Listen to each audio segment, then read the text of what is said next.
यहाँ पर हमारे सामने बहुत सारे मित्रों ने जो बाद में भी हमारे यूट्यूब चैनल पे कमेंट्स करते हैं, उन पे अपने सवाल रखते हैं। थोड़े सवाल वहाँ से आ रहे हैं और यहाँ पर आप देखेंगे तो ये सवाल है अभिषेक जी का, अभिषेक चौरसिया नाम है इनका, वर्धमान होल्डिंग पर इन्हें नज़रिया चाहिए। इन्हीं सब के लिए मैं कहता हूँ कि भई अपना सवाल जो है थोड़े से विस्तार से लिखा कीजिए। ख़ैर, बताइए वर्धमान होल्डिंग कैसा लग रहा है आपको?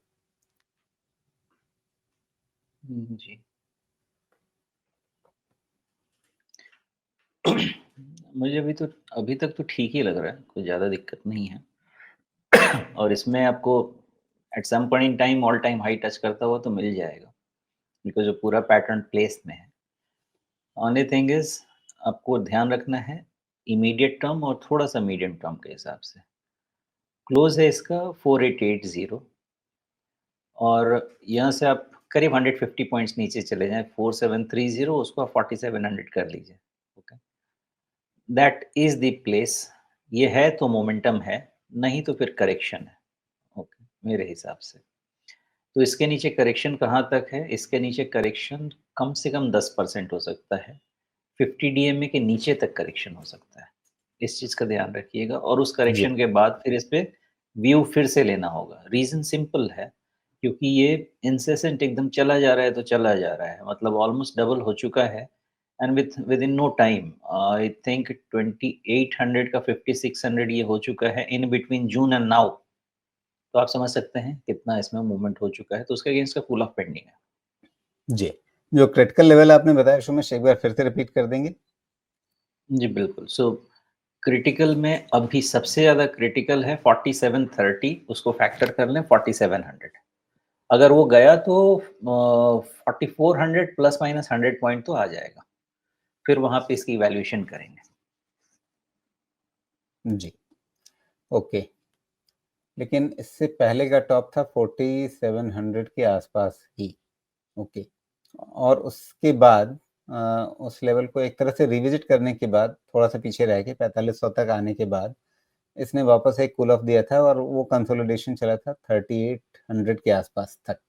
तो फिलहाल आप कह रहे हैं कि 47 और 44 इन्हीं 2 लेवल्स पे नज़र रखी जाए। हाँ, आज के लिए उतना काफ़ी है मेरे ख़्याल से।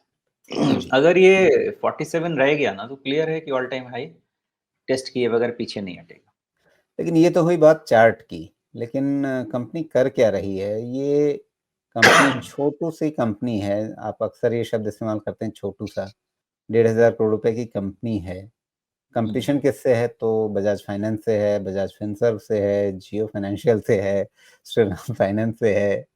तो जब आपका कॉम्पिटिशन इन लोगों से है और आपके हाथ में क्या आ रहा है? मतलब आप बहुत ही इर्रेटिक किस्म का आपका सेल्स परफॉर्मेंस रहता है, कभी होता है, कभी ज़ीरो भी हो जाता है।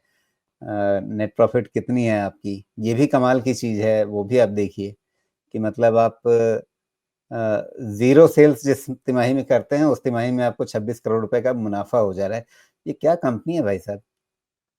मोस्टली मुझे ऐसा लग रहा है कुछ न कुछ इसका कैप्टिव लेंडिंग होगा। मैं जानता नहीं इसके बारे में। लेकिन जिस तरह के इसके लेंडिंग पैटर्न है और जो अमाउंट है ऑफ कोर्स आप मास लेंडिंग नहीं कर रहे हैं। तो कहीं न कहीं कैप्टिव लेंडिंग ही होगी, अपने लिए ही कुछ बना के रखा होगा, कि घर का पैसा घर में ही रहे और घर का पैसा घर में ही इधर-उधर जाता है। बाकी मुझे कंपनी पढ़ना पड़ेगा। तो जब ऐसी कंपनी है जिसके धंधे-वंदे का ज़्यादा कुछ समझ में नहीं आना, तो फिर हम भी अपने घर का पैसा घर में रखें ना फिर, इनको क्यों दें? देखिए मैं तो ख़ैर नहीं ही करूँगा और जितने इनके प्रमोटर्स हैं मतलब पता नहीं कोई दुनिया में बचा भी है कि नहीं इसका प्रमोटर होना। नहीं, उतनी प्रमोटर खिचड़ी में तो होल्डिंग तो थोड़ा-सा 75% के आसपास है। उसके नीचे देखिए ब्रेकअप, अच्छा, मतलब बहुत ही स्कैटर्ड है ना। तो इतना सारा पूरा पारिवारिक मामला ही लगता है यहाँ पे। जी, तो मुझे नहीं लगता कि इसमें बहुत बड़ा पैसा कोई इन्वेस्टमेंट वाला लगाना चाहिए, लेकिन ट्रेड करने में कोई नुकसान नहीं। जी। तो भैया एक ही बात है, देख समझ कर के, जो करिए सो थोड़ा देख समझ कर के करिएगा। मतलब चार्ट के हिसाब से शोमेश जी ने लेवल बता दिए, कंपनी क्या करती है कुछ समझ में नहीं आ रहा है, तो फिर आप देख लीजिए क्या करना है।